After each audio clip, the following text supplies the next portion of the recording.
Mastercard's blockchain bet. This is a very interesting story, and a lot of people miss this because it's not that exciting and it doesn't translate into price action, but it does wake people up to adoption. This is a massive adoption story because one of the big things people say about crypto is, hey, you can't buy anything with crypto. It's a lot of thing. I hear a lot of people say that, and it's like, yes, you can buy things with crypto, but there are a lot of friction points.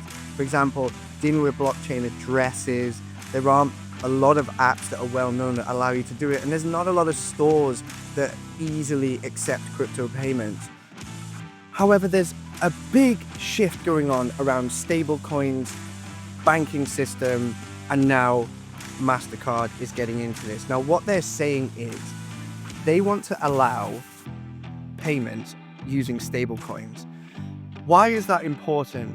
Well, what they're talking about is the idea of a Venmo app. And if you haven't used the Venmo app, it just makes it easier to go and pay for things. But a lot of stores accept this. But if Mastercard are trying to make a system where you can easily go into a store and buy things using stable coins, but not realizing that stable coins are built on cryptocurrency blockchains. So there'll be a situation where people are using stablecoins and not even realizing that they're using cryptocurrency. Now, why is this important? It's because it moves us more towards using crypto blockchain.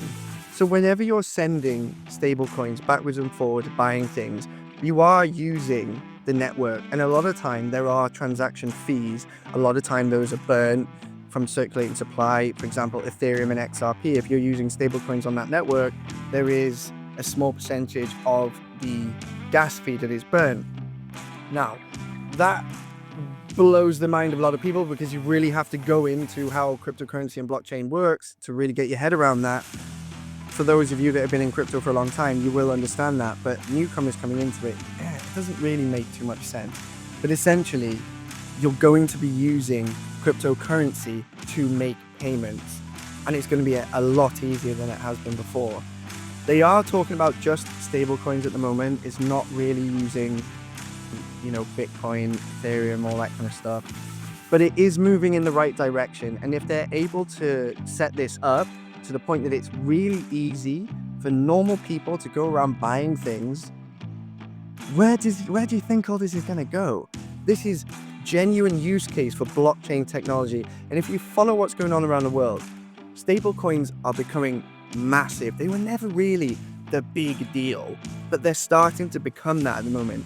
Because you heard Trump come out recently and say, quite literally said, we're wanting to push stable coins because it pushes the US dollar dominance around the world. Because it does. You don't need a bank account to hold stable coins. You just need a digital wallet.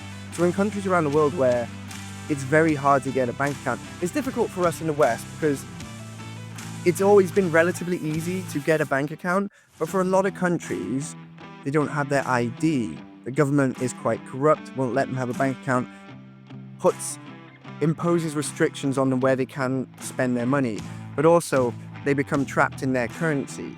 But if you can use a dollar-backed stablecoin anywhere in the world, with the value pegged to the strongest currency in the world, it becomes a really interesting use case. So, and also with stablecoins, you get payment and settlement in an instant. Now, I explained this on my course. It is a bit of a weird concept, but when you send a payment in your bank, a lot of people will say, well, the money's arrived straight away, so why is there a use for cryptocurrency? But what you're actually seeing is just payment.